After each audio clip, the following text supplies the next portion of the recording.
नमस्कार मित्रांनो, टेक्नो अथर्व या युट्यूब चॅनलवर आपलं स्वागत. मित्रांनो, जर आपण ज्येष्ठ नागरिक असाल म्हणजे आपले वय हे 65 वर्षाच्या वर असेल तर ही बातमी आपल्यासाठी आनंदाची आहे, खुशखबर आहे. कारण आता ज्येष्ठ नागरिकांना मिळणार दरमहा रुपये 7,000 अशा प्रकारचा एक जी आर आलेला आहे. आणि या जी आर मध्ये नेमकी पात्रता काय सांगण्यात आलेली आहे, त्याचबरोबर हे पैसे किती मिळणार आहे, तर याची संपूर्ण माहिती आपण या व्हिडिओमध्ये बघणार आहोत. त्यामुळे हा व्हिडिओ आपल्यासाठी अतिशय महत्त्वाचा आहे, तो पूर्ण बघा. तरच आपल्याला या योजनेची माहिती मिळेल आणि त्याचा लाभ घेता येईल.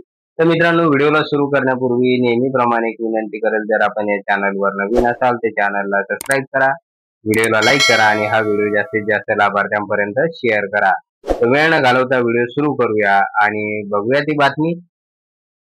तर बघा मित्रांनो, हा जो काही जी आर आलेला आहे, महाराष्ट्र शासन राजपत्र साधारण भाग 5 15 जुलै 2025 15 तारखेला हा जी आर प्रसिद्ध करण्यात आलेला आहे.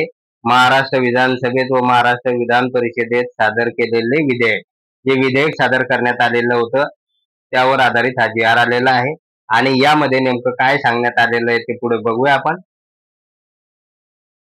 तर बघा, या ठिकाणी म्हटलेलं आहे, महाराष्ट्र राज्यातील ज्येष्ठ नागरिकांना राज्य शासनातर्फे सेवा सुविधा इत्यादी देण्याबाबत विधेयक 2025. म्हणजे महाराष्ट्र राज्यातील जे काही ज्येष्ठ नागरिक आहेत तर त्यांना महाराष्ट्र शासनातर्फे सेवा व सुविधा देण्याबाबतचं विधेयक 2025 ला आता संमत झालेलं आहे. आणि या विधेयकानुसार नेमकं आता काय सांगण्यात आलेलं आहे ते पुढे बघा. या विधेयकास महाराष्ट्र राज्यातील ज्येष्ठ नागरिक सेवा सुविधा इत्यादी देण्याबाबत अधिनियम 2025 असे म्हणावे, असं सांगण्यात आलेलं आहे. आणि दुसरी गोष्ट, तो हे जे काही विधेयक आहे हे तात्काळ अंमलात येईल असे या ठिकाणी सांगण्यात आलेलं आहे. त्यानंतर मित्रांनो पुढे बघा, या जी आर मध्ये नेमकं काय सांगण्यात आलेलं आहे बघा. या ठिकाणी व्याख्या काय करण्यात आलेली आहे.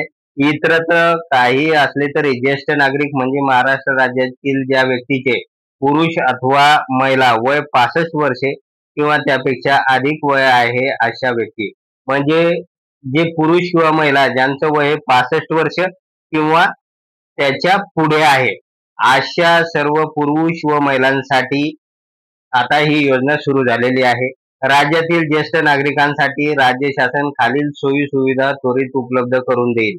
तर आता या विधेयकानुसार महाराष्ट्र शासन ज्येष्ठ नागरिकांसाठी पुढील सोयी सुविधा उपलब्ध करून देणार आहे. तर कोणकोणत्या सोयी सुविधा आहे? नंबर 1 ला आहे, ज्येष्ठ नागरिकांना आर्थिक सहाय्य दर महिना 7,000 रुपये मानधन. बघा, ज्येष्ठ नागरिकांना आता दर महिन्याला 7,000 रुपये मानधन देण्यात येणार आहे. त्यानंतर दुसरी गोष्ट बघा, ज्येष्ठ नागरिक आजारी झाल्यास त्यास 5 लाख रुपयापर्यंत शासकीय निमशासकीय रुग्णालयात मोफत आरोग्य सेवा. बघा, ज्येष्ठ नागरिकांना 5 लाख रुपयापर्यंत शासकीय निमशासकीय दवाखान्यामध्ये मोफत आरोग्य सेवा मिळणार आहे. त्यानंतर तिसरं बघा, ज्येष्ठ नागरिकांना दरवर्षी महाराष्ट्र दर्शनासाठी 15,000 रुपये अनुदान दिले जाणार आहे. त्याचबरोबर 15,000 रुपये अनुदान सुद्धा दरवर्षी फिरण्यासाठी दिलं जाणार आहे. त्यानंतर ज्येष्ठ नागरिकांना वारस नसल्यास किंवा वारस त्यांचा सांभाळ करीत नसल्यास शासनातर्फे ज्येष्ठ नागरिकांची राहण्याची व जेवणाची व्यवस्था करण्यात येईल. बघा, या ठिकाणी की ज्येष्ठ नागरिकांना जर वारस असेल परंतु ते जर सांभाळत नसतील किंवा ज्यांना वारस नसेल तर अशा सर्व ज्येष्ठ नागरिकांना राहण्याची व जेवणाची सर्व व्यवस्था या जी आर नुसार महाराष्ट्र शासन करणार आहे. त्यानंतर पुढे बघा, ज्येष्ठ नागरिकांच्या विविध समस्या व तक्रारी निवारण करण्यासाठी टोल फ्री हेल्पलाईन सुद्धा देण्यात आलेली आहे. आणि ती हेल्पलाईन नेमकी काय आहे ते पुढे बघूया आपण. त्यानंतर मित्रांनो, आता या विधेयकाचा उद्देश व कारणे याचं निवेदन पण सांगण्यात आलेलं आहे. महाराष्ट्र राज्यात दिवसेंदिवस ज्येष्ठ नागरिकांची संख्या वाढत आहे. ज्येष्ठ नागरिकांची आर्थिक परिस्थिती अतिशय हलाखीची असते. काही ज्येष्ठ नागरिक निराधार अवस्थेत जीवन जगत आहे.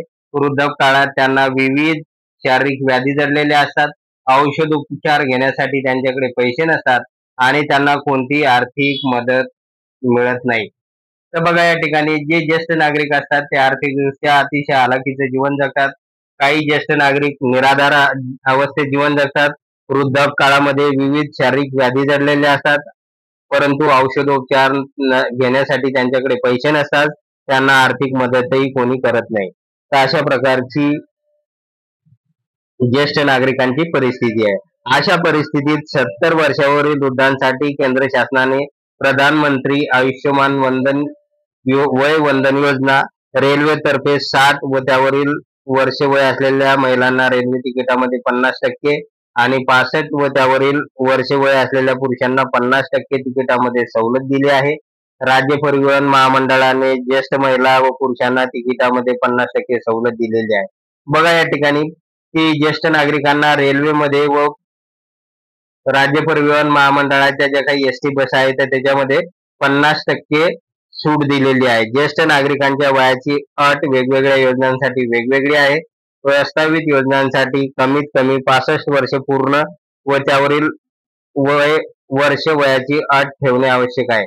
तर बघा या ठिकाणी ज्येष्ठ नागरिकांसाठी ही जी काही योजना आलेली आहे तर त्यामध्ये त्यांचे वयाची 65 वर्ष पूर्ण झालेले असावे। 65 पासून वरच्या नागरिकांसाठी म्हणजे पुरुष असेल किंवा महिला असेल तर त्यांच्यासाठीच ही योजना आणण्यात आलेली आहे। त्यानंतर पुढे बघा, केंद्र व राज्य शासनाने ज्येष्ठ नागरिकांसाठी आखलेल्या योजना अपुऱ्या आहेत, त्यामुळे शासनाने ज्येष्ठ नागरिकांना अधिक सोयी सवलती देण्यासाठी कायदेशीर तरतूद करणे हा विधेयकाचा मुख्य उद्देश आहे, म्हणून हे विधेयक प्रस्तावित करण्यात आलेले आहे। तर अशा प्रकारचा उद्देश या विधेयकाचा आहे, ज्यातून ज्येष्ठ नागरिकांना विविध योजनांचा लाभ आता मिळणार आहे।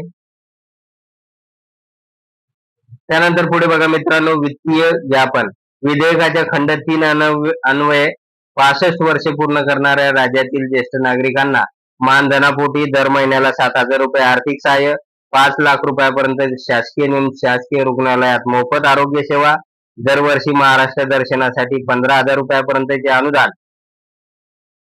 तसेच ज्या ज्येष्ठ नागरिकांना वारस नसेल किंवा वारस त्यांचा सांभाळ करीत नसल्यास शासनातर्फे ज्येष्ठ नागरिकांची राहण्याची व जेवणाची तरतूद करण्यात आली असून त्यानुसार पात्र ज्येष्ठ नागरिकांना उपलब्ध करून द्यायच्या सोयी सुविधांसाठी राज्याच्या एकत्रित निधीतून आवर्ती खर्च होण्याची शक्यता आहे।